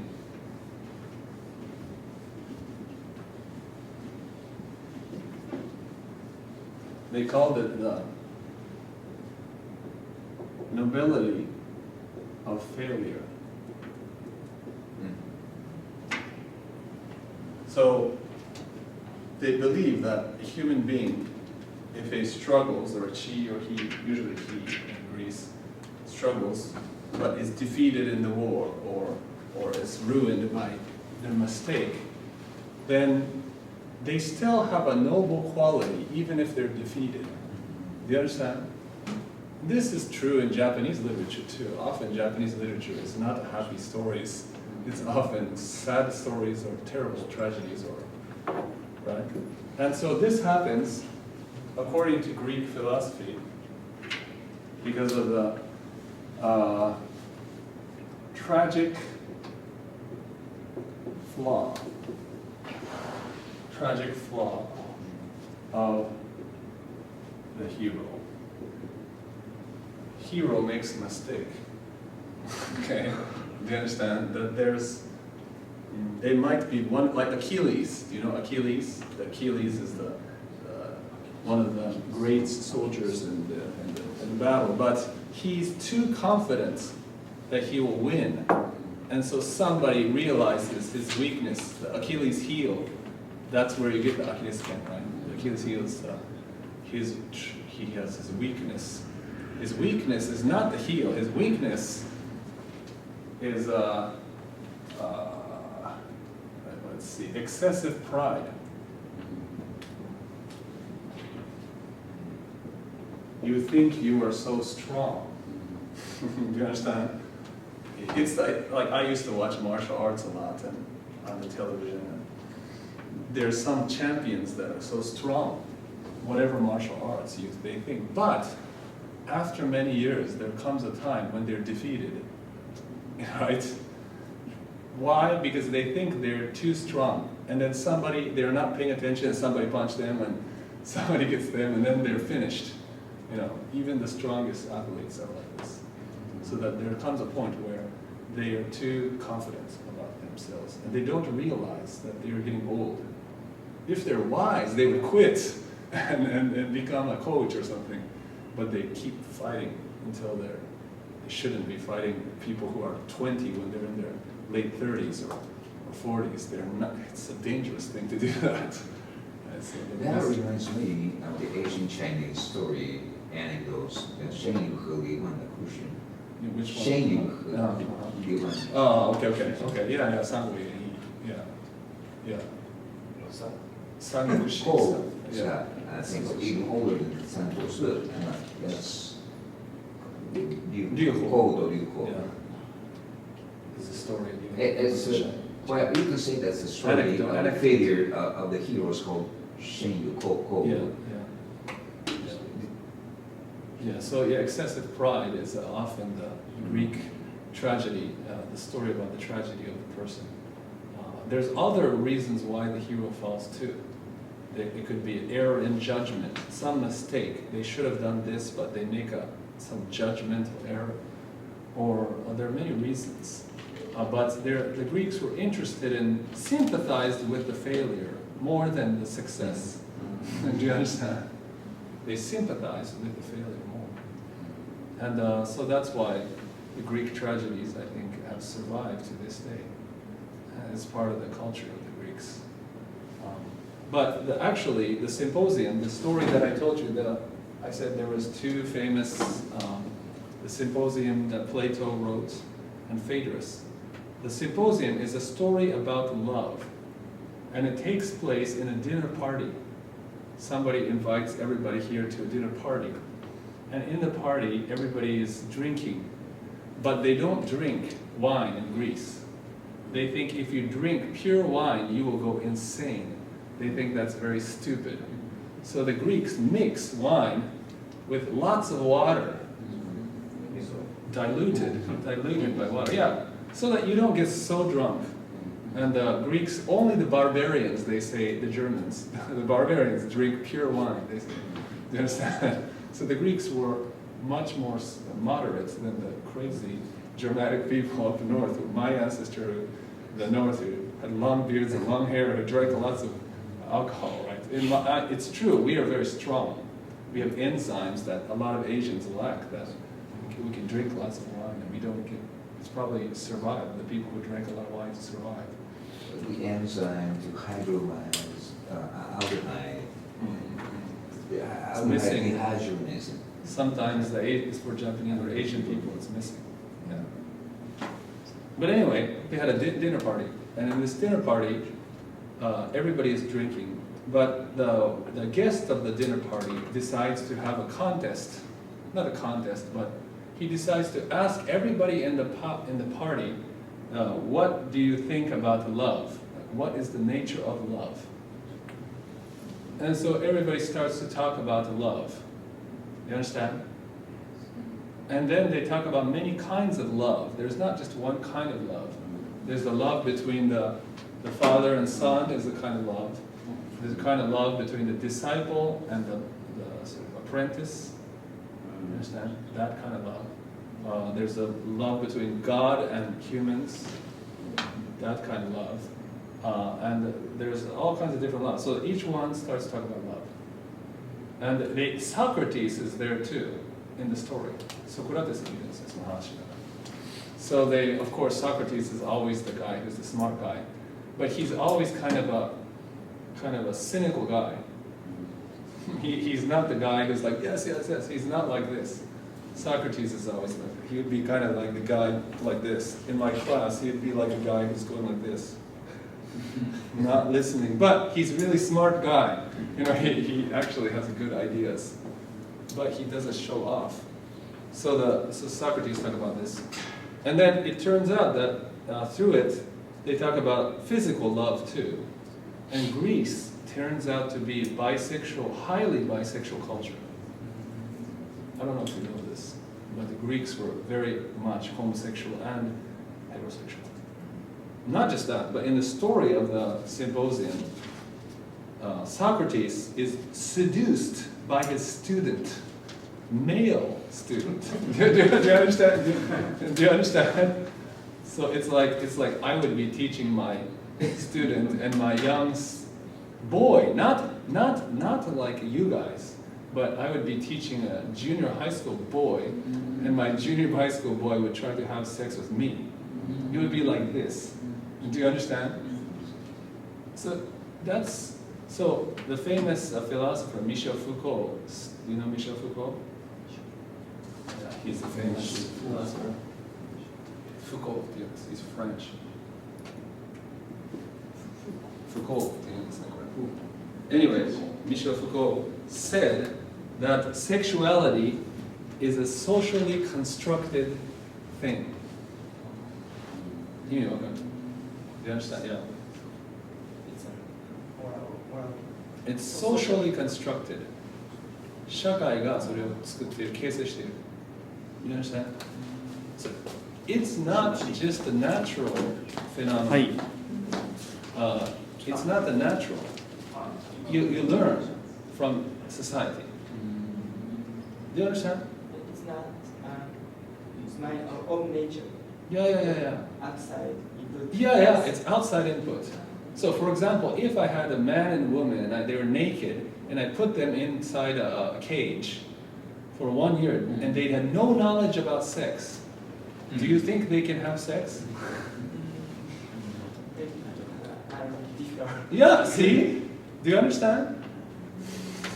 Do you understand what I'm saying? So it's something that people tell you about. It depends on how old she is. It depends on age. Not just that, but it has to be taught. But the animals, it's not. The animal, nobody teaches the animal how to have sex. they can do it. If you take a male rabbit, female rabbit, they've never seen other rabbits, they still have sex. You understand? But the Greeks were highly bisexual and believed in the male-male sex, male-male love was very strong. In fact, they thought it was superior to male-female love. Did you understand that? Superior to, yeah, they believe that. So it's kind of the homosexual culture is starts in the Greek times. Homosexual sex is recommended in this society? Idealized. Idealized, not... It's not recommended. It's not recommended. But, It's not recommended, but homosexual sex in the Greek world was kind of idealized to some degree. That's why they have a statue of such super macho bodies. Don't you understand? It makes sense. Promiscuous Yeah, nature. yeah. many people recognize that kind That of... they thought the male body was more beautiful than the female body. Do you understand? Passion to become such a person. How to become such a person? The adult people want to in the course Yeah. Usually it's the teacher and student have the sexual relation. I told you that, right? That relationship is, in Greece, females were not educated. It was the male. So that usually it began with a respect. The teacher is very smart and intelligent and great. And somehow that turns into a sexual relationship sometimes. Not always. You understand? So it's kind of the Greek, they talk about this in the Greek life and Greek society. As far as I know, you have to be naked when the statues of Venus. Yeah, because she's the goddess of love. Eros is the goddess of love. They talk about Eros in this symbolism. It sounds like you said they're more important homosexuals by males. Yeah, they idealize the male-male relationship because the males dominated the society. So to have that powerful relationship, the sex was one way to sort of symbolize that. So the homosexuality is not regarded as something perverse. No, not at all. If you were Greek and you had a male lover, it wouldn't be. You wouldn't want to hide it like Japan. So Everybody hides secret it. in the Greek society. It's not a secret. Society. Well, it's secret in the sense that human beings, not just the Greeks, but all human beings, unlike monkeys, try to hide to have sex. That's the human Homo sapien behavior. We don't try to have sex like we're drinking water. Do you understand? It's like we can't have sex in front of everybody. It's just a part of the human society's taboo. But with regards to the homosexuality, it didn't matter to tell your friend that your lover is male. You understand? So American law is being changed recently, and the gays can get married now. And England has done that before. Amsterdam has done it. Japan, I'm sure, is going to follow soon. But anyway, all of these things are basically going back to the Greek tradition. Do you understand? In a sense, you're going back to the Greek tradition where it was open. Bisexuality is open. But I think in a society it takes time. Like in Japan, it's certainly much more hidden if you're gay. Japan seems to accept lesbians much more, but they don't accept a gay so much. Don't you think so? It's kind of hidden more. Like I have my friends in Japan who are gay. Friends, not boyfriends, but friends. But they tell me how difficult it is to be gay in Japan. It's not easy to do that. So anyway, we're talking about Phaedrus. Okay, now let's talk about Phaedrus. I didn't talk about Phaedrus. Phaedrus is the third story about love. And this was also written by Plato. And Plato's works are interesting because they always have Socrates. Socrates is the hero who is the philosopher and who's also the unorthodox thinker. He's always the unorthodox thinker. Do you understand? unorthodox. Unorthodox means yeah, unorthodox. He's not the typical thinker. He's always a little different. He's short. He has a big nose. He's very ugly. They portray Socrates as a very ugly man. They say that he had a big wart on his man, a big nose, short, hunchback. They portray him as a very ugly man. That's Socrates. But he's very intelligent and argumentative. So everybody's like, Socrates, because they respect philosophy and intelligence in Greece. It's the number one thing. Even more than the super body is the intelligence, do you understand? So Socrates is killed in the end. He's forced to swallow poison, hemlock kind of poison, because he argued against the highest authorities. Do you understand that he said that I am like the fly, horsefly. I will keep biting the butt of the Greek society. So imagine the Greeks and the horseflies always biting you, do you know? In Kyoto there are not so many, but if you go to Shinshu or somewhere, there's so many horseflies. I'm always bitten by the horsefly. Because he said he wants to be the horsefly of the society. That means he'll wake up the people who are becoming decadent or bad, try to wake them up with his biting and chewing their flesh, you understand? So it's so different from Japanese or Chinese philosophy, because in a sense that the idealized person is somebody who obeys the rules or who is very modest. But in the Greek society, it's the thinker who's the unorthodox guy, like Socrates, who's the hero, which is very interesting. I think it had an effect on Christ and this Christian idea too. That Christ is supposed to be the figure who's like the slave of everybody, like serve the people and the weak, and he's that kind of person. They like that. The Western society's ideal is often constructed like this. Anyway, I could have more and more, but I think it's about 2 hours now. Any questions at the end about, this is just a general idea about Greece. But I think what I want you to understand the most is that a lot of Western ideas, European and American ideas, come from the ancient Greeks. The government, literature, ideals, many things. We are strongly influenced by the Greek ideas and philosophy and society. So without Greece, the Western society would be completely different. I mean, it's very influential. I think more influential than the Romans. The Romans were influential for the laws, but the Greeks had far more influence in the general sense. Just think about the Olympics, for example. It still exists today, right? Yeah. So the Greeks were interesting. They valued having a healthy body and a healthy mind. It's kind of a society where people value that. And open-minded to discuss things. Not perfect. I'm not saying it's perfect. As you said, for women it's terrible, for slaves it's horrible. Horrible in many ways. But it gave us the ideas that people improved later on that came from the Greeks. So, any question about this? This is difficult, so maybe next time, if I have a little time, I can talk about this more next time. What do you think, Mr. Reno? If you want to do this next time, we can do it. So all of this is really interesting, because we have many things to talk about. We're running out of time. For example, I wonder, where is the turning point? I think the homosexuality is not something to be hidden in the Greek period, but right now, a couple of decades ago, it's something really bad. And regarded something should be hidden, but where is the turning point in the history? It depends on the country. It depends on the society too.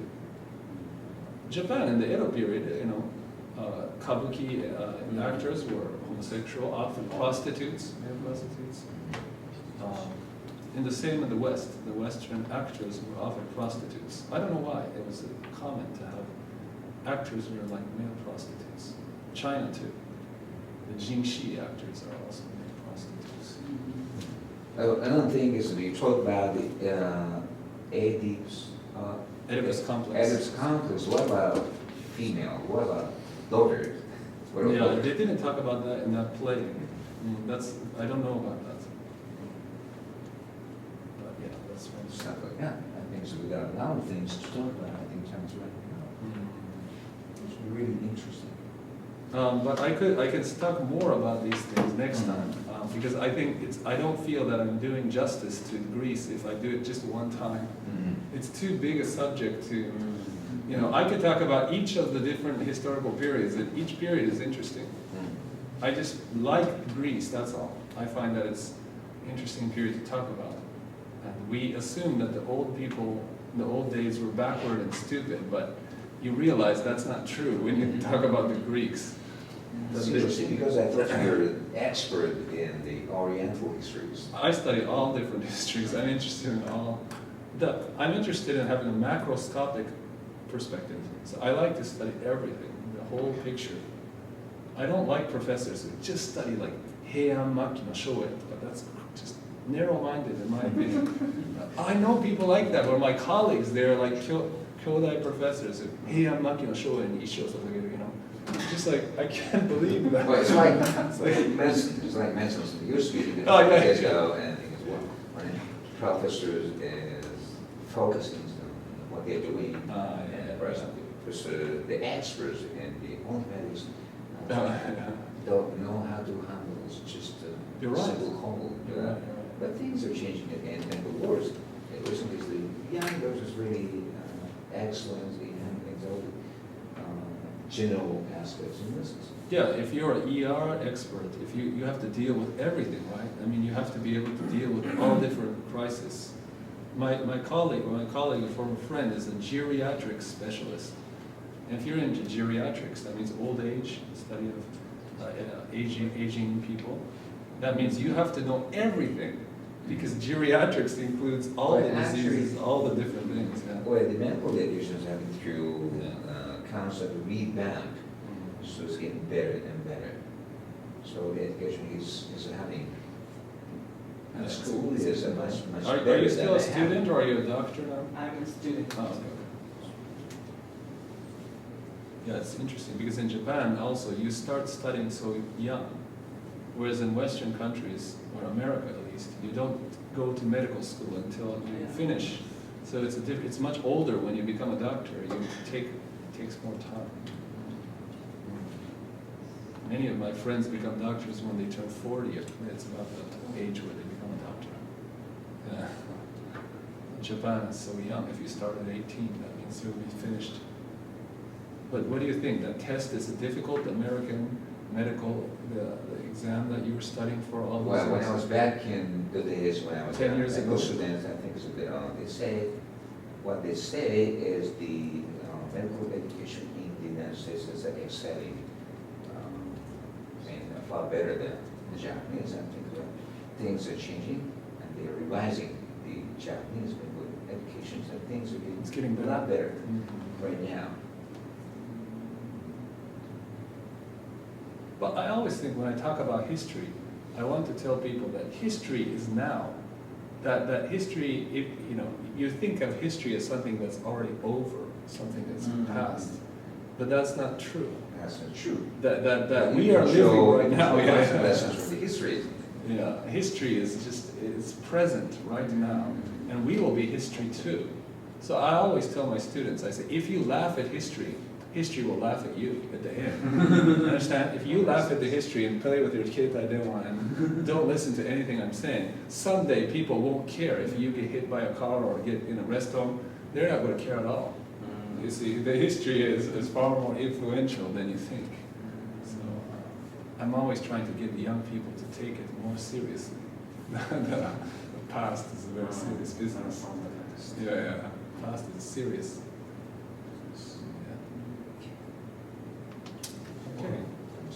I'm sorry about today that I didn't check the message that explained the location. I assumed that it was going to be in the same place as I was there twice. So. Yeah. Okay, thank you. Thank you very much. Hi. But I think the size is small is fine too. Because, you know, if you have a big class, then nobody wants to express themselves. So, Well, I think so, you know, things like this, events like this, by nature, do not draw as many audiences. I think it's okay. I think it's quite okay. Yeah, if you do something. If I talk about like English language.